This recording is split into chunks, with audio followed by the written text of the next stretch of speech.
എല്ലാവർക്കും exam winner Malayalam ക്ലാസ്സിലേക്ക് സ്വാഗതം. It's me Jobin. അപ്പടാ 10ാം ക്ലാസ്സിലെ മുത്തുമണികളെ, നമുക്കൊരു ഉഷാറ് പാഠം പഠിക്കാറുണ്ടല്ലോ. നമ്മൾ അടിപൊളി പാഠം പ്രയാണം അല്ലേ? നമ്മുടെ വയലാർ രാമവർമ്മ എഴുതിയ മലയാള സാഹിത്യത്തിൽ തൻ്റെതായ വ്യക്തിമുദ്ര പതിപ്പിച്ച ഒരു എഴുത്തുകാരനാണ്, കവിയാണ് വയലാർ രാമവർമ്മ.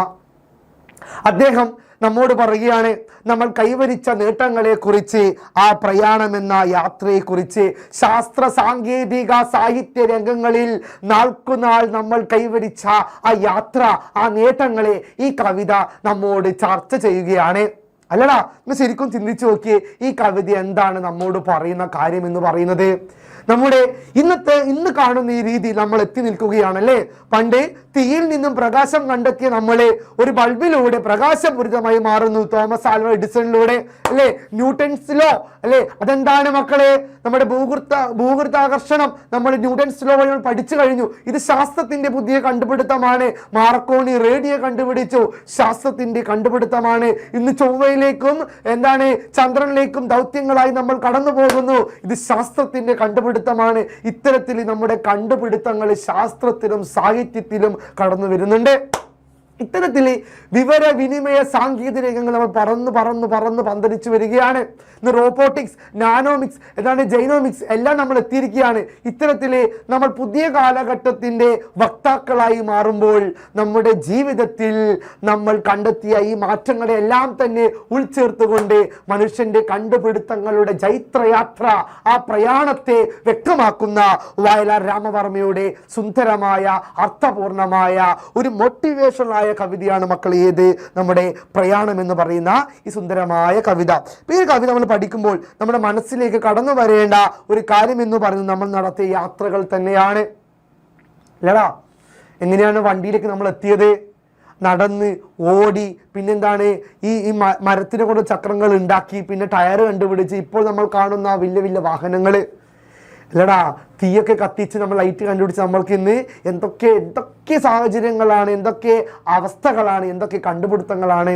ഇത്തരത്തിൽ നമ്മുടെ ജീവിതത്തിൽ കണ്ടുപിടുത്തങ്ങൾക്ക് വളരെയേറെ പ്രാധാന്യമുണ്ട്. ഒരുപാട് പരാജയങ്ങൾ നമ്മൾ വിജയിച്ച് കടന്നു വന്നത്. ഇത്തരത്തിൽ നാൾക്കുനാൾ വഴിയെ നമുക്ക് മുന്നേ ഇതൊക്കെ ചിന്തിച്ച് കണ്ടുപിടിച്ച് വിജയിച്ച് പരാജയപ്പെട്ട് മരിച്ചു പോയവരുണ്ട്. അവരെ കൂടെയൊക്കെ ഓർക്കുന്ന മനോഹരമായ ഒരു കവിതയാണ് പ്രയാണം എന്ന വയലാറിൻ്റെ കവിത. അപ്പം നമുക്ക് ആദ്യം വയലാർ രാമവർമ്മയെ ഒന്ന് പെട്ടെന്ന് പഠിക്കാം. കേരളത്തിലെ പ്രശസ്ത കവിയും അനേകം ജനപ്രിയ ചലച്ചിത്ര നാടക ഗാനങ്ങളുടെ രചയിതാവുമാണ് വയലാർ എന്ന പേരിൽ അറിയപ്പെടുന്ന വയലാർ രാമവർമ്മ. ഇപ്പോൾ ഒരുപാട് നല്ല ഗാനങ്ങൾ എഴുതിയ, ഒരുപാട് കവിതകൾ എഴുതിയ ഒരു കവിയാണ്, എഴുത്തുകാരനാണ്. ഗാനരചയിതാവാണ് ആര് മക്കളെ? നമ്മുടെ വയലാർ രാമവർമ്മ. ജീവിതകാലം, അതായത് ജനനം 1928 മാർച്ച് 25, മരണം 1975 ഒക്ടോബർ 27. കേരളത്തിലെ ജനകീയ വിപ്ലവ കവിയായി അദ്ദേഹം അറിയപ്പെട്ടു. ഇപ്പൊ വിപ്ലവ കവി എന്നാണ് അദ്ദേഹത്തെ അറിയപ്പെടുക. വിപ്ലവ കവി, ഇപ്പൊ ജനകീയനായ വിപ്ലവ കവിയാണ്. അദ്ദേഹത്തിൻ്റെ കവിതകളിലൂടെയാണ് മലയാളി കവിത എന്താണെന്ന്, സിനിമ പാട്ട് എന്താണെന്ന് അറിഞ്ഞു വന്നത്. അത്തരത്തിൽ മനുഷ്യൻ്റെ യാത്രകളുടെ ജൈത്രയാത്രയാണ്, വിജയത്തിൻ്റെ യാത്രയാണ് പ്രയാണം എന്ന് പറയുന്ന കവിത പറയുന്നത്. നിങ്ങൾ കാണുന്നുണ്ടോ?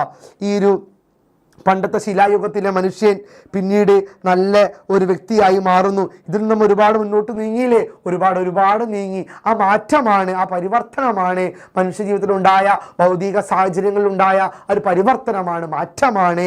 വിവരവിനിമയ സാങ്കേതിക രംഗങ്ങളുണ്ടായ മാറ്റമാണ്, പരിവർത്തനമാണ് പ്രയാണം എന്ന കവിത ചർച്ച ചെയ്യുന്നത്. സെറ്റിലെ മക്കളെ, യെസ്, നമ്മൾ തുടങ്ങാൻ പോവുകയാണ്. ആണ്ടുകളിൽ അലിയുന്നു നിമിഷങ്ങളിൽ കാലം, നീണ്ട കാലുകൾ നീട്ടി വെച്ചകലുന്നു അല്ലെ. ആണ്ടുകളിൽ അലിയുന്നു, വർഷങ്ങളായിട്ട് അലിയുന്നു. നിമിഷങ്ങളിൽ കാലം, നീണ്ട കാലുകൾ നീട്ടി വെച്ചകലുന്നു. നീണ്ട കാലുകൾ നീട്ടി നമ്മൾ ഇങ്ങനെ നടന്നു പോവുകയാണ്. പണ്ട് ഇത്തിരി വട്ടത്തോടെ നടന്ന് നമ്മൾ ഇന്ന് ഫ്രണ്ട് ലൈൻ സ്റ്റേഡിയത്തിൽ ക്രിക്കറ്റ് മാച്ച്, ഫുട്ബോൾ മാച്ച് കാണുകയാണ്. പണ്ട് നടക്കാൻ പോലും പറ്റാതിരുന്ന മനുഷ്യൻ ഓടിത്തുടങ്ങി ഇപ്പോൾ ഫ്ലൈറ്റിൽ പറക്കുകയാണ്. പണ്ട് പ്രകാശമില്ലാതിരുന്ന മനുഷ്യന് ഇന്നെല്ലാം പ്രകാശപൂരിതമായി മാറുകയാണ്. രാത്രി പകല് വ്യത്യാസമുണ്ടോ? ഒന്നുമില്ല. അപ്പോൾ മനുഷ്യൻ ഇങ്ങനെ കാലുകൾ നീട്ടി അകന്നുകൊണ്ടിരിക്കുകയാണ്. മനുഷ്യൻ മുന്നോട്ടേക്ക് സഞ്ചരിച്ചു കൊണ്ടിരിക്കുകയാണ്. തൻ കടിഞ്ഞാണും കൊണ്ട് കാലത്തെ നിയന്ത്രിക്കാൻ ചങ്കിലെ പത തുപ്പി കുതികൊള്ളുന്നു ശാസ്ത്രം. തൻ കടിഞ്ഞാണും കൊണ്ട്, അല്ലെ, തൻ കടിഞ്ഞാണും എന്ന് പറഞ്ഞാൽ മനുഷ്യന്റെ കടിഞ്ഞാണെന്ന് പറഞ്ഞാൽ അവന്റെ കണ്ടുപിടുത്തമാണ്, നിയന്ത്രണമാണ്. അവന്റെ കണ്ടുപിടുത്തങ്ങളോടുള്ള അവന്റെ താല്പര്യമാണ്, നിയന്ത്രണമാണ്. തൻ കടിഞ്ഞാണും കൊണ്ട് കാലത്തെ നിയന്ത്രിക്കാൻ, കടിഞ്ഞാൻ കഴിവുകൾ, തൻ്റെ കഴിവുകൾ കൊണ്ട്, തൻ്റെ ടാലന്റ് കൊണ്ട് കാലത്തെ പോലും നിയന്ത്രിക്കാൻ, ടൈം ട്രാവൽ ചെയ്യാൻ പോലും മനുഷ്യന് സാധിക്കുന്നുണ്ട്, അല്ലേ? കാലത്തെ പോലും നിയന്ത്രിക്കാൻ ചങ്കിലെ പത തുപ്പി. ചങ്കിലെ പത മനുഷ്യന്റെ ആവേശമാണ് മക്കളെ, ആവേശം, അധ്വാനമാണ്, അവന്റെ ആർജവമാണ്. ചങ്കിലെ പത തുപ്പി കുതികൊള്ളുന്നു ശാസ്ത്രം. ഇപ്പോൾ എന്താണ്? കാലത്തെ നിയന്ത്രിക്കാൻ പോലും മനുഷ്യന്റെ കഴിവ് കൊണ്ട്, ടാലന്റ് കൊണ്ട് മനുഷ്യൻ സാധിക്കുന്നു. അങ്ങനെ ചങ്കിലെ പത, അവന്റെ ആത്മധൈര്യം, അവന്റെ സാമർത്ഥ്യം, അവന്റെ ടാലന്റ്, കഴിവ്, ഇതെല്ലാം കൊണ്ട് മനുഷ്യൻ, ആവേശം കൊണ്ട് മനുഷ്യൻ കാലത്തെ പോലും നിയന്ത്രിക്കാൻ സന്നദ്ധനായി വന്നു നിൽക്കുകയാണെന്ന് കവിത നമ്മോട് പറയുന്നു. പിന്നെയോ, ഇന്നലെ സങ്കല്പത്തിൻ മന്ദാര മലർക്കാവിൽ നിന്നു കൂമ്പിയ കിനാവിന്നെനിക്കായി, അല്ലെ? ഇന്നലെ സങ്കല്പത്തിൻ മന്ദാര മലർക്കാവിൽ നിന്നു കൂമ്പിയ കിനാവിന്നത്തെ കനിയായി. ഇന്നലത്തെ മലർക്കാവ് ഭൂതകാലങ്ങളിലെ, കഴിഞ്ഞ കാലങ്ങളിലെ നമ്മുടെ പൂർവികർ കണ്ട സ്വപ്നമാണ് ഉദ്ദേശിക്കുന്നത്. നമ്മുടെ പൂർവികർ ഒരുപാട് സ്വപ്നങ്ങൾ കണ്ടിട്ടുണ്ട്. ഇന്നത് കണ്ടുപിടിക്കണം, ബൾബ് കണ്ടുപിടിക്കണം, പിന്നെന്താണ്, റോക്കറ്റ് കണ്ടുപിടിക്കണം, വിമാനം കണ്ടുപിടിക്കണം, ബൈക്ക്, കാർ എല്ലാം കണ്ടുപിടിക്കണം. പക്ഷെ ഒരുപാട് പേർ പരാജയപ്പെട്ടു പോയി, ഒരുപാട് പേർ പരിശ്രമിച്ചു കൊണ്ടിരുന്നു. പക്ഷേ ഇന്ന് അവരുടെ സങ്കല്പങ്ങളെല്ലാം തന്നെ പൂത്ത കിനാക്കളായി മാറിയിരിക്കുന്നു. മനുഷ്യൻ എല്ലാം കണ്ടുപിടിച്ചു. ഇന്നിതാ ഒരു പെൺകുട്ടി ചൊവ്വയിലേക്ക് പോകാൻ പോവുക, അവൾ തിരിച്ചു വരേയില്ല, അവിടെ തന്നെ ആയിരിക്കും പോയാൽ. അവിടെ പുതിയ കെട്ടിടങ്ങൾ, ഹോട്ടലുകളൊക്കെ വരാൻ പോവുക ചൊവ്വയിൽ. അപ്പം മനുഷ്യവാസം ചന്ദ്രനിലും ചൊവ്വയിലൊക്കെ എത്താൻ പോവുകയാണ്. ഇനി ഭൂമി നല്ലാതെ അങ്ങോട്ട് പോകുമെന്ന് തോന്നുന്നത്. അപ്പം പുതിയ മാറ്റങ്ങളിലേക്ക് മനുഷ്യൻ മാറിക്കൊണ്ടിരിക്കുന്നു. ഈ മാറ്റങ്ങളെയൊക്കെയാണ് ഈ ഒരു കാവ്യഭാഗത്തിൽ പ്രത്യേകം വയലാറെ പരാമർശിക്കുന്നത്. വാടി വീണേക്കാം നാളെ തയ്യുകൾ, പക്ഷേ പുത്തൻ വാടികൾ അനുക്ഷണം വിരിഞ്ഞേ മതിയാകൂ. നമ്മുടെ ആഗ്രഹങ്ങൾ വാടി വീണേക്കാം, നമ്മുടെ സ്വപ്നങ്ങൾ വാടി വീണേക്കാം, പക്ഷേ ഒരു കുഴപ്പമില്ല, നാളെ പക്ഷേ പുത്തൻ വാടികൾ അനുക്ഷണം വിരിഞ്ഞേ മതിയാവൂ. നമ്മൾ ഒന്ന് ചെയ്യും, പരാജയപ്പെടും, വാടി വീഴും, വീണ്ടും കണ്ടുപിടിക്കുക, പരാജയപ്പെടും, വാടി വീഴും. പക്ഷേ ഒരു നാൾ നമ്മുടെ സ്വപ്നം എന്തായി? കിനാവുകൾ നെയ്യും, അല്ലേ? ഒരു നാൾ കിനാവ് പെയ്തിടും, അതിൽ നമ്മളൊന്ന് ചേർന്നിടും, കിനാക്കൾ പോലും. ആ പാട്ട് കേട്ടിട്ടേ, അതേപോലെ ഒരു നാൾ കിനാക്കൾ പൂക്കും, അത് ഉറപ്പാണ്. സച്ചിൻ 10ാം ക്ലാസ് 3 പ്രാവശ്യം തോറ്റിട്ടാണ് പിന്നെ അദ്ദേഹം നിർത്തിപ്പോയെങ്കിൽ അദ്ദേഹത്തിന് വളരെ സംഭവിക്കോ? ഇല്ല, അദ്ദേഹം ക്രിക്കറ്റ് കളിക്കാൻ വന്നൂടാ, ഇന്ന് ഗോഡ് ഓഫ് ക്രിക്കറ്റ് എന്നറിയപ്പെട്ടു. പരാജയം സംഭവിച്ചോ? കുഴപ്പമില്ല, വിജയിക്കാൻ നമുക്ക് ആ പരിശ്രമം മതി. പോർച്ചുഗൽ സ്കൂളിൽ പഠിക്കാൻ കഴിവില്ല എന്ന് പറഞ്ഞ ടീച്ചർ ആട്ടിപ്പയച്ച വിദ്യാർത്ഥിയാണ് ഇന്ന് ലോകം അറിയുന്ന, ഏറ്റവും കൂടുതൽ ഫോളോവേഴ്സ് ഉള്ള, ഏറ്റവും കൂടുതൽ ഗോളുകൾ അടിക്കുന്ന മിഷനായി മാറിയ CR7. പരാജയപ്പെട്ടോട്ടെ, പക്ഷേ പരിശ്രമം നിർത്തരുത്. ഇവിടെ പറയുകയാണ്, വാടി വീണേക്കാം, നിങ്ങൾ തോറ്റുപോയേക്കാം, വാടി വീണേക്കാം, കുഴപ്പമില്ലെന്നേ, നാളെ തയ്യുകൾ, നിങ്ങൾ നാളെ എന്ത് ചെയ്യണം? വിടർന്നാൽ മതി, പരിശ്രമിച്ചു കൊണ്ടേയിരിക്കുക. പക്ഷേ പുത്തൻ വാടികൾ അനുക്ഷണം വിരിഞ്ഞേ മതിയാകൂ. നമ്മൾ വിരിഞ്ഞേ മതിയാകൂ, നമുക്ക് വിജയിച്ചേ മതിയാകൂ എന്ന് പറയുന്നു. നിങ്ങൾക്കൊരു സ്വപ്നമുണ്ടാകുക, ചേസ് യുവർ ഡ്രീംസ് എന്ന് പറയാറുണ്ട്. സ്വപ്നങ്ങളെ പിന്തുടരുക, വേട്ടയാടുക. നിങ്ങൾ വാടി വീണാലും പരാജയപ്പെട്ടാലും നാളെ നിങ്ങൾ വിജയിച്ചു വരുമെന്ന് ഉറപ്പാണെന്ന് പറയുന്നു. പരിവർത്തനത്തിൻ്റെ ഞാനൊലി മാത്രം കേൾക്കാം അരികത്തല്ല എപ്പോഴും നിമിഷങ്ങളിലൂടെ. പരിവർത്തനത്തിൻ്റെ ഞാനൊലി മാത്രം, മാറ്റത്തിൻ്റെ ശബ്ദം മാത്രം കേൾക്കാം അരികത്തല്ല ഇപ്പോഴും നിമിഷങ്ങളിലൂടെ. ഇന്ന് കണ്ടത് നാളെ മാറിക്കൊണ്ടിരിക്കുകയാണല്ലേ, എല്ലാം മാറിക്കൊണ്ടിരിക്കുകയാണ്. പ്രകൃതിയും പ്രപഞ്ചത്തിലെ സർവ്വചരാചരങ്ങളും മാറ്റങ്ങൾ അനുഭവിച്ചു കൊണ്ടേയിരിക്കുന്നു. ഇതിൻ്റെ കാരണം എന്താണ് മക്കളെ? മനുഷ്യൻ്റെ കണ്ടുപിടുത്തങ്ങളാണ്. മനുഷ്യൻ ഓരോന്ന് കണ്ടുപിടിച്ച് പ്രകൃതിക്ക് മാറ്റങ്ങൾ കൊണ്ടുവരികയാണ് ചെയ്യുന്നത്. ചുറ്റിലും പരമാണു മണ്ഡല സഹസ്രങ്ങൾ പെറ്റുപെറ്റയടിയുമീ അന്തരീക്ഷത്തിൽ കൂടി, അല്ലേ? ചുറ്റിലും പരമാണു മണ്ഡല സഹസ്രങ്ങൾ പെറ്റുപെറ്റടിയുമീ അന്തരീക്ഷത്തിൽ കൂടി. പോയ പരകോടി പുരുഷാന്തരങ്ങൾ തൻ കൽപ്പടവുകൾ കയറിയെത്തിയ ഞങ്ങൾ. പോയ പരകോടി പുരുഷാന്തരങ്ങൾ. കഴിഞ്ഞ കാലത്തിൽ ഒരുപാട് ആൾക്കാർ പരിശ്രമിച്ചിട്ടുണ്ട്, അവരൊക്കെ പരാജയപ്പെട്ടു പോയിട്ടുണ്ട്. എന്നാലും ഇപ്പോഴും പരാജയപ്പെട്ടാലും പരിശ്രമം നിർത്താതെ നമ്മളിതാ തുടർന്നു കൊണ്ടേയിരിക്കുന്നു. ഇന്ന് കാണുന്ന ഈ ലോകത്തിൽ, ഈ ശാസ്ത്ര ഗവേഷണത്തിൽ, ഈ സാങ്കേതിക മികവിൽ, ഈ പുതിയ നൂതന ടെക്നോളജിയിൽ നമ്മൾ ചെന്നെത്തിയിരിക്കുന്നു. ഇല്ലടാ, റോബോട്ട് കൊണ്ട് ചായക്കടയിൽ ചായ വെക്കാൻ പറ്റിയ സ്ഥിതിയിൽ നമ്മൾ എത്തിയിരിക്കുന്നു അല്ലേ. ഇനി കുറേ കാലം കഴിഞ്ഞാൽ റോബോട്ടായിരിക്കും ചായക്കടയിൽ പൊറോട്ട അടിക്കുക, പിന്നെന്താണ് ചായ അടിക്കുകയൊക്കെ ചെയ്യുക. ഇത്തരത്തിൽ മാറ്റങ്ങളിലേക്ക് നമ്മൾ എത്തിയിരിക്കുന്നതാ. അതാണ് ഈ വരി പറയുന്നത്. പേനയും പടവാളും ശാസ്ത്രവും പ്രേമത്തിൻ്റെ ഗാനശൈലിയുമായി സഞ്ചരിക്കുന്നു നിത്യം. എന്നാൽ പേനയും പടവാളും ശാസ്ത്രവും പ്രേമവും ഒക്കെയായി നമ്മുടെ ശാസ്ത്രവും സാഹിത്യവും സഞ്ചരിക്കുന്നുണ്ട്.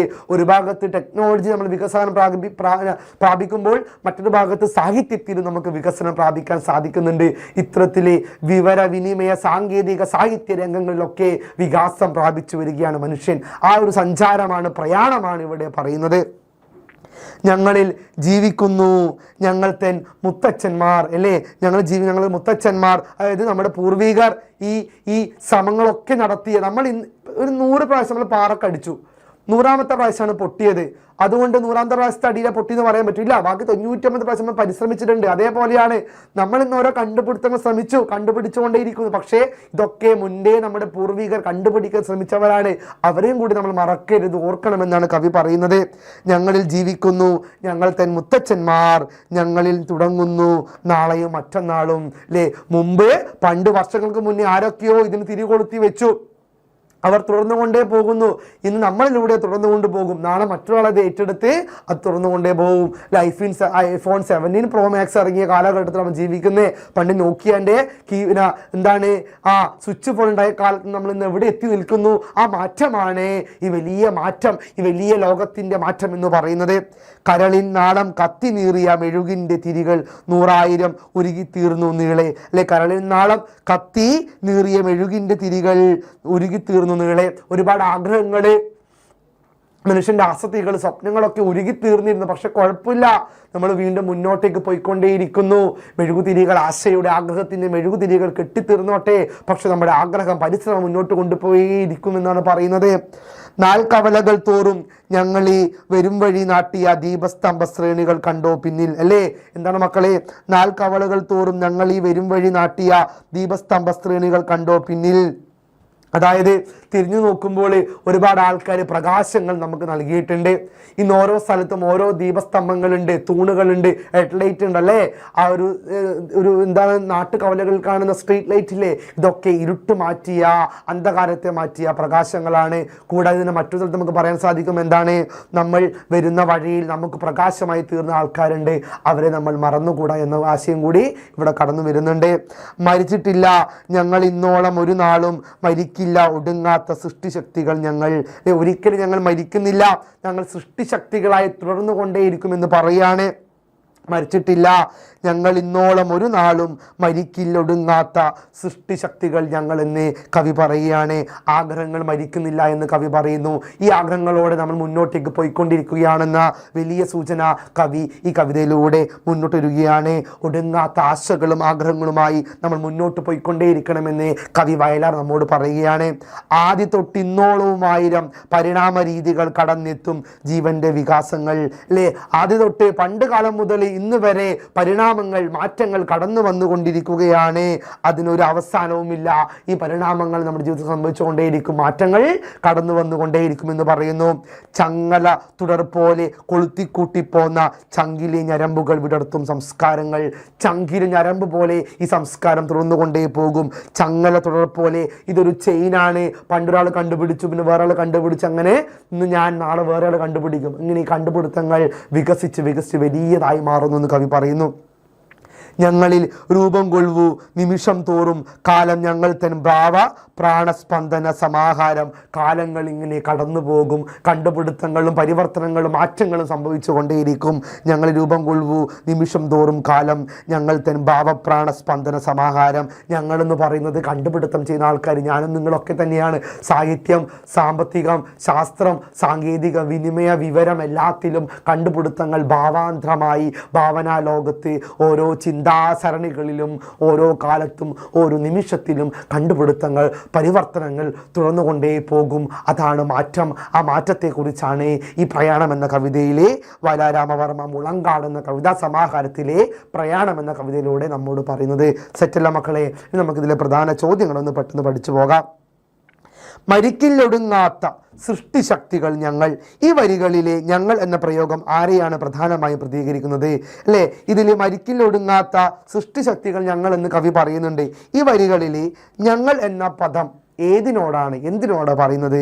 കവിയെ മാത്രം, ഒരു പ്രത്യേക കാലഘട്ടത്തിലെ ആളുകളെ, തലമുറകളിലൂടെ തുടരുന്ന മനുഷ്യൻ്റെ അനശ്വരമായ സർഗശേഷിയെ, മരണമില്ലാത്ത ദേവന്മാർ. ഏതിനാണ്? തലമുറകളിലൂടെ തുടരുന്ന മനുഷ്യൻ്റെ അനശ്വരമായ സർഗശേഷിയല്ലേ? സർഗശേഷി, കഴിവ്, ഭാവന, ഇതാണ് മനുഷ്യന്റെ കണ്ടുപിടുത്തങ്ങൾക്ക് കാതൽ എന്ന് പറയുന്നത്.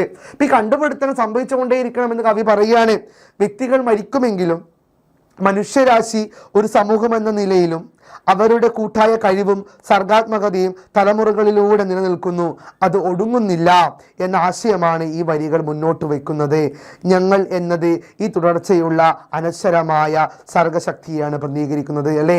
സർഗശക്തിയെ ഇത് പ്രതിനിധീകരിക്കുന്നു. കാലത്തോളം സഞ്ചരിക്കുന്ന സർഗശക്തി ഇവിടെ കാണാൻ സാധിക്കുന്നു. ഒടുങ്ങാത്ത സർഗശക്തി, കണ്ടുപിടുത്തങ്ങൾ സംഭവിച്ചു കൊണ്ടേയിരിക്കുന്നു. അവസാനമില്ലാത്ത കണ്ടുപിടുത്തലുകളായി നമ്മൾ തുടർന്നുകൊണ്ടേയിരിക്കുകയാണ് ഇവിടെ ചെയ്യുന്നത്. അടുത്തൊരു ചോദ്യം, നാൽക്കവലകൾ തോറും നാട്ടിയ ദീപസ്തംഭ ശ്രേണികൾ. ഇവിടെ ദീപസ്തംഭങ്ങൾ എന്തിൻ്റെ പ്രതീകമായാണ് കവി ഉപയോഗിച്ചിരിക്കുന്നത്? ഈ പ്രതീകം കവിതയിൽ ആശയം നൽകുന്ന ഫലം എന്താണ് മക്കളെ? ഇപ്പോൾ 2 മാർക്കിൻ്റെ ചോദ്യം വരാം. ദീപസ്തംഭം എന്നതുകൊണ്ട് കവി ഉദ്ദേശിക്കുന്നത് എന്താണ് എന്ന് നോക്കാം നമുക്ക്. ഇവിടെ ദീപസ്തംഭങ്ങൾ എന്നത് മുൻ തലമുറകൾ പിൻതലമുറകൾക്ക് വഴികാട്ടാനായി സ്ഥാപിച്ച നേട്ടങ്ങൾ, അറിവുകൾ, മൂല്യങ്ങൾ, മാർഗദർശനങ്ങൾ എന്നിവയുടെ പ്രതീകമാണ്, അല്ലേ? മുൻ തലമുറ വരും തലമുറയ്ക്ക് കാണിച്ച മാറ്റങ്ങളാണ്. ആ ഒരു പ്രകാശമാണ് ഇവിടെ ദീപസ്തംഭം എന്ന് ഉദ്ദേശിക്കുന്നത്. ദീപസ്തംഭ മഹാശ്ചര്യം എന്നൊരു ചൊല്ലുണ്ട്. ഓരോ പ്രധാന ഘട്ടത്തിലും അവർ തെളിച്ച ഈ വെളിച്ചമാണ് പിന്നീടുള്ള തലമുറയുടെ യാത്രയ്ക്ക് സഹായമായത്. ഇന്ന് കണ്ടുപിടിച്ച കണ്ടുപിടുത്തങ്ങളൊന്നും ഇന്നത്തെ സംഭാവനകളല്ല.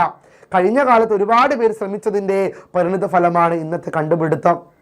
അപ്പം നമുക്ക് വഴികാട്ടികളായി തീർന്ന മഹാരഥന്മാരെയാണ്, മഹത്വ വ്യക്തികളാണ് ദീപസ്തംഭം എന്നതുകൊണ്ട് ഉദ്ദേശിക്കുന്നത്. കേവലം ഓർമ്മകൾ എന്നതിലുപരി വ്യക്തമായ ഉറച്ച വെളിച്ചം നൽകുന്ന ഒന്നായി പൂർവികരുടെ സംഭാവനകളെ കാണുന്നത് ചരിത്രത്തിൻ്റെ തുടർച്ചയ്ക്കും മുൻ തലമുറയോടുള്ള കടപ്പാടിനും കൂടുതലും ഊന്നലും വ്യക്തതയും നൽകുന്നു. അപ്പം മുൻ തലമുറയോടുള്ള ഒരു കടപ്പാടാണ്, ഊന്നലാണ് ഏത് നമ്മുടെ ദീപസ്തംഭം എന്ന വാക്കിലൂടെ അർത്ഥമാക്കുന്നത്. അടുത്തൊരു ചോദ്യം, തൻ കടിഞ്ഞാണും കൊണ്ട് കാലത്തെ നിയന്ത്രിക്കാൻ ചങ്കിലെ പത തുപ്പിക്കുതുകൊള്ളുന്നു ശാസ്ത്രം. ഈ വരികളിലെ കടിഞ്ഞാൻ, ചങ്കിലെ, തുപ്പുക എന്നീ പ്രയോഗങ്ങൾ നടക്കുന്ന അർത്ഥം എന്ത് മക്കളെ? അർത്ഥം ഇത്തരത്തിലൊരു ചോദ്യം 5 മാർക്കിന് വരാം. അപ്പം ഇവിടെ കടിഞ്ഞാൻ, ചങ്കിലെ പത തുപ്പുക എന്നീ പദങ്ങളുടെ അർത്ഥം എന്താണെന്ന് ചോദ്യം നോക്കാം നമുക്ക്. കടിഞ്ഞാൻ എന്ന പ്രയോഗം കാലത്തെ നിയന്ത്രിക്കാനുള്ള ഉപായത്തെയും ശാസ്ത്രീയമായ അറിവിനെയും സൂചിപ്പിക്കുന്നു. കടിഞ്ഞാൻ എന്ന പ്രയോഗം കാലത്തെ നിയന്ത്രിക്കാനുള്ള ആ ഒരു ശക്തിയെ സൂചിപ്പിക്കുന്നു. ചങ്കിലെ പത തുപ്പുക എന്നത് അതികഠിനമായി സർവശക്തിയുമെടുത്ത് പരിശ്രമിക്കുക എന്ന അർത്ഥമാണ് നൽകുന്നത്. അതികഠിനമായി പരിശ്രമിക്കുക എന്ന അർത്ഥമാണ് ഈ വരിയും സംഭാവന ചെയ്യുന്നത്. കാലത്തിൻ്റെ ഗതിയെയും പ്രകൃതിയുടെ രഹസ്യങ്ങളെയും മനസ്സിലാക്കാനും നിയന്ത്രിക്കാനും ശാസ്ത്രം നടത്തുന്ന തീവ്രമായ പരിശ്രമങ്ങളെയാണ് ഈ വരികൾ വിവരിക്കുന്നത്. അപ്പോൾ കാലത്തിൻ്റെ ഭാവുകത്വ പരിണാമമായി ശാസ്ത്രം നയിക്കുന്ന ആ ഒരു മാറ്റം, പരിശ്രമങ്ങളെ ഈ വരികൾ ഉൾക്കൊണ്ടുകൊണ്ട് തന്നെ പറയുന്നുണ്ട്.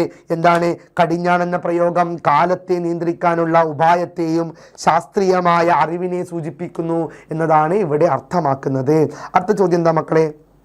ഇന്നലെ സങ്കല്പത്തിൽ മന്ദാരമലർക്കാവിൽ നിന്നുകൂമ്പിയ കിനാവിന്ന കനിയായി, അല്ലെ? കിനാവിന്ന് കനിയായി മാറി. ഇപ്പം ഇന്നലെ സങ്കല്പത്തിൽ മന്ദാരമലർക്കാവിൽ നിന്നു കൂമ്പിയ കിനാവിന്ന കനിയായി.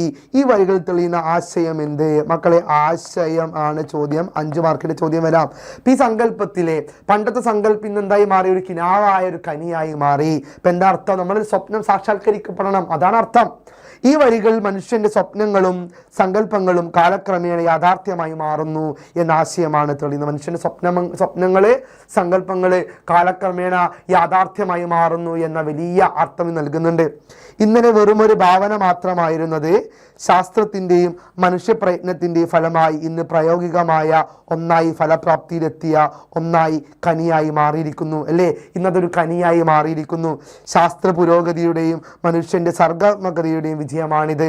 അതായത് പണ്ട് നമ്മൾ സ്വപ്നം കണ്ട ആ സ്വപ്നങ്ങളെല്ലാം തന്നെ ഇന്ന് എന്തായി മാറി മക്കളെ? ഒരു കനിയായി മാറിയിരിക്കുന്നു, ഒരു പ്രതീക്ഷയായി മാറിയിരിക്കുന്നു എന്ന് കാണാൻ സാധിക്കും. അത് നല്ലൊരു കനിയായി നമ്മുടെ സാക്ഷാത്കരിക്കപ്പെടുന്ന സർഗാത്മകതയുടെ സർഗശേഷിയുടെ വലിയൊരു ഫലപുഷ്പമായി മാറിയിരിക്കുന്നു എന്ന് കാണാൻ സാധിക്കും. അടുത്ത ചോദ്യം, മരിച്ചിട്ടില്ല ഞങ്ങളിപ്പോഴും ഒരു നാളും മരിക്കിലൊടുങ്ങാത്ത സൃഷ്ടിശക്തികൾ ഞങ്ങൾ. ഈ പ്രഖ്യാപനത്തിലൂടെ കവി മനുഷ്യരാശിയെ കുറിച്ച് നൽകുന്ന സന്ദേശം എന്താണ് അല്ലേ? മരിച്ചിട്ടില്ല ഞങ്ങൾ ഇപ്പോഴും ഒരു നാളും മരിക്കിലൊടുങ്ങാത്ത സൃഷ്ടിശക്തികൾ ഞങ്ങൾ. കവി പറയുകയാണ് ഒരിക്കലും മരിക്കില്ല, മരിക്കാത്ത സൃഷ്ടിശക്തികളാണ് ഞങ്ങളെന്ന് കവി പറയുന്നു. ഈ പ്രഖ്യാപനത്തിലൂടെ കവി മനുഷ്യരാശിയെക്കുറിച്ച് നൽകുന്ന സൂചന എന്താണ്? മനുഷ്യരാശിയെക്കുറിച്ച് കവി പറയുകയാണ് ഒരിക്കലും ഞങ്ങൾ മരിക്കുന്നില്ല, ഞങ്ങൾ തുടർന്നു കൊണ്ടേയിരിക്കുന്നു എന്ന് കവി പറയുകയാണ്. ഈ സർഗശേഷി, ഈ സൃഷ്ടി എല്ലാം തന്നെ തുടർന്നു കൊണ്ടേയിരിക്കുമെന്ന് കവി പറയുന്നു. ഈ പ്രഖ്യാപനത്തിലൂടെ മനുഷ്യരാശി അതിൻ്റെ അദമ്യമായ സൃഷ്ടിശക്തിയിലൂടെയും പ്രതിസന്ധികളെ അതിജീവിക്കാനുള്ള കഴിവിലൂടെയും ശാശ്വതമായി നിലനിൽക്കുമെന്ന സന്ദേശമാണ് കവി നൽകുന്നത്. മനുഷ്യൻ ശാശ്വതമായി നിലനിൽക്കും, അവൻ കടന്നുപോയിക്കൊണ്ടേയിരിക്കുമെന്ന വലിയ സൂചന ഈ വരികൾ നൽകുന്നുണ്ട്. വ്യക്തികൾ മരിക്കാമെങ്കിലും മനുഷ്യൻ ഒരു വർഗമെന്ന നിലയിലും അവൻ്റെ സംസ്കാരം അറിവും എന്ന നിലയിലും നിരന്തരമായ പരിണാമങ്ങളിലൂടെയും പുനർനിർമ്മാണങ്ങളിലൂടെയും മുന്നോട്ട് പോയിക്കൊണ്ടേയിരിക്കും. മനുഷ്യൻ മുന്നോട്ട് പോയിക്കൊണ്ടേയിരിക്കും, അവനെ തളർത്താൻ ആർക്കും സാധിക്കില്ല. മനുഷ്യൻ എങ്ങനെയും മുന്നോട്ട് പോയിക്കൊണ്ടിരിക്കുമെന്ന വലിയ ആശയം ഈ പാഠഭാഗം നമുക്ക് തരുന്നുണ്ട്. മനുഷ്യൻ്റെ സർഗാത്മകതയ്ക്ക് നാശമില്ല. മനുഷ്യൻ്റെ സർഗാത്മകതയ്ക്ക് എന്ന് പറഞ്ഞാൽ മനുഷ്യൻ്റെ ചിന്തകൾക്ക് നാശമില്ല, അത് സംഭവിച്ചു കൊണ്ടേയിരിക്കുമെന്ന വലിയ സൂചന ഈ പാഠഭാഗം നമുക്ക് തരുന്നുണ്ട്. അതായത് മനുഷ്യൻ്റെ സർഗപ്രതിഭ ഇങ്ങനെ കടന്നു പോയിക്കൊണ്ടേയിരിക്കുകയാണ്. കണ്ടുപിടുത്തങ്ങളായി ഇന്ന് ചെറിയ ഫോൺ കണ്ടുപിടിച്ചാൽ നാളെ വലിയ ഫോൺ കണ്ടുപിടിക്കും, ചെറിയ ബൈക്ക് കണ്ടുപിടിച്ചാൽ നാളെ വലിയ ബൈക്ക് കണ്ടുപിടിക്കും അല്ലേ? പണ്ട് നമ്മൾ ടയർ ചുരുട്ടി നടന്ന് നമ്മൾ ഇന്ന് വിമാനത്തിലാണ് യാത്ര ചെയ്യുന്നത്. ആ ഒരു മാറ്റത്തിലേക്ക് നമ്മൾ എത്തി, സർഗമായ മാറ്റത്തിലേക്ക് നമ്മൾ എത്തി എന്നാണ് പറയുന്നത്. അടുത്തൊരു ചോദ്യം, കരളിൻ നാളം കത്തിനീറിയ മെഴുകിൻ്റെ തിരികൾ എന്ന പ്രയോഗം മുൻ തലമുറയുടെ ജീവിതത്തെക്കുറിച്ച് എന്ത് സൂചനയാണ് നൽകുന്നത്? അവരുടെ ത്യാഗത്തെ വരികൾ എങ്ങനെയാണ് അവതരിപ്പിക്കുന്നത്? 5 മാർക്കിൻ്റെ ചോദ്യം വരാം. ഇപ്പൊ കരളിനാളം കത്തിനീറിയ മെഴുകിൻ്റെ തിരികൾ എന്ന പ്രയോഗം മുൻ തലമുറയുടെ ജീവിതത്തെക്കുറിച്ച് എന്ത് സൂചനയാണ് തരുന്നത്? നമുക്കറിയാം മുൻ തലമുറ നമുക്ക് തരുന്ന പ്രകാശമാണിത്. ആ പ്രകാശമാണ് ഇന്നും സംഭവിച്ചു കൊണ്ടേയിരിക്കുന്നത്. മുൻ തലമുറകളെ സ്വയം എരിഞ്ഞു തീരുന്ന മെഴുകുതിരികളോടാണ് കവി ഉപമിക്കുന്നത്. മുൻ തലമുറയെ സ്വയം എരിഞ്ഞു തീരുന്ന മെഴുകുതിരികളോട് കവി എന്ത് ചെയ്യുന്ന മക്കളെ ഉപമിക്കുന്നു. ഇത് അവരുടെ ജീവിതം നശ്വരമായിരുന്നു എന്ന് സൂചിപ്പിക്കുന്നു. അതായത് മുൻ തലമുറ നമുക്ക് കാണിച്ച വെളിച്ചത്തിലൂടെയാണ് നമ്മൾ സഞ്ചരിച്ചു പോകുന്നത്. എന്നാൽ അവർ എരിഞ്ഞു തീർന്നത് വെറുതെയല്ല, മറിച്ച് കരളിൻ നാളം കത്തിനീറിയാണ്. കരളിൻ നാളം കത്തിനീറിയാണ് ഇന്നത്തെ തലമുറ എരിഞ്ഞെരിഞ്ഞു തീരുന്നത്. അല്ലെങ്കിൽ നമുക്ക് പ്രകാശമായി കഴിഞ്ഞൊരു തലമുറ ഉണ്ടായിരുന്നു എന്ന വസ്തുതയാണ് ഈ പാഠഭാഗം നമുക്ക് തരുന്നത്. ഇത് അവരുടെ ജീവിതം തീവ്രമായ വൈകാരിക അനുഭവങ്ങളിലൂടെയും കഷ്ടപ്പാടുകളിലൂടെയും വേദനകളിലൂടെയും കടന്നു പോയതാണെന്ന് കാണിക്കുന്നു. കഷ്ടപ്പാടിലൂടെ വേദനകളിലൂടെയാണ് ഇന്നത്തെ സമൂഹം കടന്നു പോയത് എന്ന വലിയ സൂചന ഈ വരികൾ തരുന്നുണ്ട്. ഒരു മെഴുകുതിരി സ്വയം ഉരുകിത്തീർന്ന് മറ്റുള്ളവർക്ക് വെളിച്ചം നൽകുന്നത് പോലെ മുൻ തലമുറകൾ ഒരുപാട് ത്യാഗങ്ങളും സഹനങ്ങളും അനുഭവിച്ച് അവരുടെ ജീവിതം കൊണ്ട് നേടിയെടുത്ത വെളിച്ചമാണ് പിൻതലമുറയ്ക്ക് ലഭിച്ചത് അല്ലേ? നമ്മുടെ മുൻ തലമുറ അനുഭവങ്ങളിലൂടെ നമുക്ക് തന്ന വെളിച്ചമാണ് ഇന്ന് നമ്മൾ കണ്ടുപിടിച്ച എല്ലാ നേട്ടങ്ങളും. അപ്പം നമ്മൾ അവരെയും കൂടി ഓർക്കേണ്ടതായിട്ടുണ്ട് എന്നാണ് ഈ വരികൾ നമ്മോട് പറയുന്നത്. പിന്നെ എന്താണ് മക്കളെ? അവരുടെ ജീവിതം ത്യാഗപൂർണമായിരുന്നു എന്നും ആ ത്യാഗമാണ് ഇന്നത്തെ തലമുറയുടെ വെളിച്ചത്തിന് ആധാരമെന്നും ഈ പ്രയോഗം ഭംഗിയായി അവതരിപ്പിക്കുന്നു. നമ്മൾ ഇന്ന് കണ്ടുപിടിച്ച കണ്ടുപിടുത്തങ്ങളൊന്നും നമ്മൾ ഇപ്പോൾ സൃഷ്ടിച്ചതല്ല, നമ്മുടെ കഴിഞ്ഞ തലമുറ നമ്മൾക്കായി ഒരുക്കിയ മാർഗങ്ങളാണ്. അവരാണ് മെഴുകുതിരികൾ, നമുക്ക് വേണ്ടി കത്തി ജ്വലിച്ച് ഉരുകി തീർന്നു പോയ നമ്മുടെ പൂർവികരാണ് നമ്മുടെ വഴികാട്ടികൾ, ഇന്നത്തെ കണ്ടുപിടുത്തങ്ങൾക്ക് കാതലായി നിന്നവർ എന്ന വലിയ കാര്യം ഈ വരികൾ നമ്മെ ഓർമ്മിപ്പിക്കുന്നു. അടുത്തൊരു ചോദ്യം, പ്രയാണം എന്ന കവിതയിൽ വയലാർ രാമവർമ്മ മനുഷ്യരാശിയുടെ ശാസ്ത്രീയവും സാംസ്കാരികവുമായ മുന്നേറ്റങ്ങളെ എങ്ങനെയാണ് അവതരിപ്പിച്ചിരിക്കുന്നത്? കവിതയിലെ പ്രധാന ബിംബങ്ങളും ആശയങ്ങളും വിശകലനം ചെയ്ത് ഉപന്യാസം എഴുതുക മക്കളെ. ഉപന്യാസം വന്നു അല്ലേ ചോദ്യം, 7 മാർക്കിൻ്റെ. ഇപ്പോൾ കവിതയിലെ പ്രധാന ബിംബങ്ങളും ആശയങ്ങളും വിശകലനം ചെയ്ത് ഉപന്യാസം തയ്യാറാക്കാണ് ചോദ്യം. നോക്കാം നമുക്ക്. ആമുഖം നമുക്ക് എന്താ എഴുതാൻ പറ്റും? വയലാർ രാമവർമ്മയുടെ പ്രയാണം എന്ന കവിത മനുഷ്യരാശിയുടെ അനന്തമായ യാത്രയെയും ആ യാത്രയിൽ അവൻ കൈവരിച്ച ശാസ്ത്രീയവും സാംസ്കാരികവുമായ മുന്നേറ്റങ്ങളെയും പ്രത്യാശാഭരിതമായി അവതരിപ്പിക്കുന്ന ഒരു ഉജ്ജ്വല രചനയാണ്. കാലത്തിൻ്റെ കുത്തൊഴുക്കിൽ നിരന്തരമായ പരിവർത്തനങ്ങളിലൂടെയും അറിവിൻ്റെ ത്യാഗത്തിൻ്റെയും പാതയിലൂടെ മനുഷ്യൻ എങ്ങനെയാണ് തൻ്റെ സൃഷ്ടിപരമായ കഴിവുകൾ വികസിപ്പിച്ച് മുന്നോട്ട് പോകുന്നതെന്ന് കവിത വരച്ചു കാട്ടുന്നു. അപ്പം മനുഷ്യൻ എങ്ങനെയാണ് അവൻ്റെ കഴിവുകൾ വികസിപ്പിച്ച് മുന്നോട്ട് പോകുന്നത് എന്ന വലിയ ആശയം, വലിയ അർത്ഥം കവിത നമുക്ക് സംഭാവന ചെയ്യുന്നുണ്ട്. ശാസ്ത്രത്തിൻ്റെ കുതിപ്പ് നമുക്ക് കാണാൻ സാധിക്കുന്നില്ലേ? ശാസ്ത്രത്തെ തൻ കടിഞ്ഞാണം കൊണ്ട് കാലത്തെ നിയന്ത്രിക്കാൻ ചങ്കിലെ കുതിതുപ്പി കൊള്ളുന്നത് ഒന്നായാണ് കവി അവതരിപ്പിക്കുന്നത്. അത്രമാത്രം ശാസ്ത്രീയമായ ബോധ്യമുള്ളതാണ് ഈ കവിത എന്ന് പറയുന്നത്.